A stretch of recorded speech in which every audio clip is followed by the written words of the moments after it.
Hello, it's Dom from Rhythm HQ here, and in today's tutorial, we're going to be going over a special sound design technique which has revolutionized my production, and I'm sure it's going to revolutionize your production as well. So without further ado, let's get straight into the video. And I wanted to show you this quick beat to begin with. It's a house beat at 125 BPM.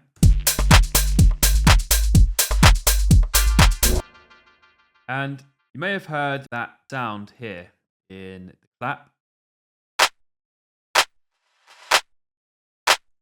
So I'm going to be teaching you how to make that effect and apply it to any instrument. So let's get rid of this audio effect for now. And we're going to start by adding a reverb. We're going to increase the decay, so really big decay, and we're going to add a delay. And we'll group these together and solo the clap. And let's listen to this on its own. It's going to sound ridiculous, but we're going to control this sound with automation.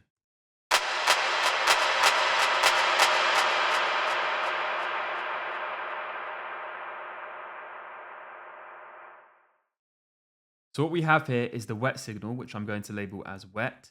And if I play it now, you won't hear anything. But if I create a chain, the chain is the dry signal of just the clap. So that's just going to sound, it's just going to play the sound of the clap on its own. Now, if we want to automate the effect, which we just created, to create a nice rhythmic build-up in between the hits of the clap, we can just go onto the wet and press Show Automation in Ableton. And we can basically play with the automation. Remember, you can use the option button on Mac to change the slope of the automation. Let's listen to this now.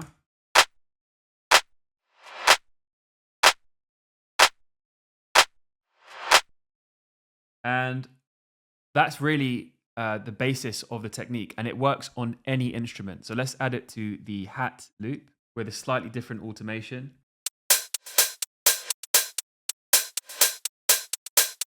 And we'll duplicate that across. And let's listen to the whole thing now with these nice sound design automations.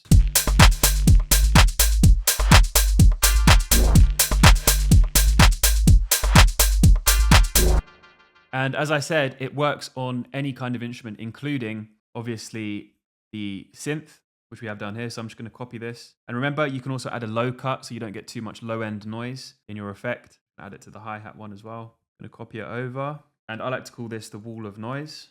And we're going to add an automation after the hit comes in, the chord hit, and it's going to come back down.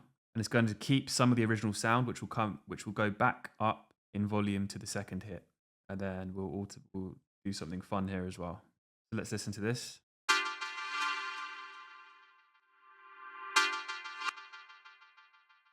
So you can see that we've got another dimension of creativity and personalization to our tracks, just using this simple trick with essentially noise from the reverb and delay that we created, and then automating the wet signal. Let's listen to our creation now with all of these automations.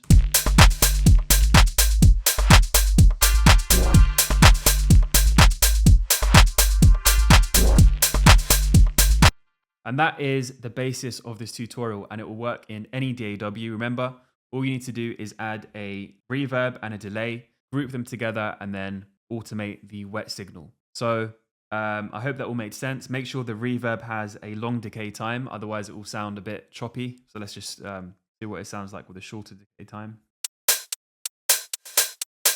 Still works in some examples, but you can play around with this and also experiment with different kinds of reverb and delay to get a different kind of wall of noise.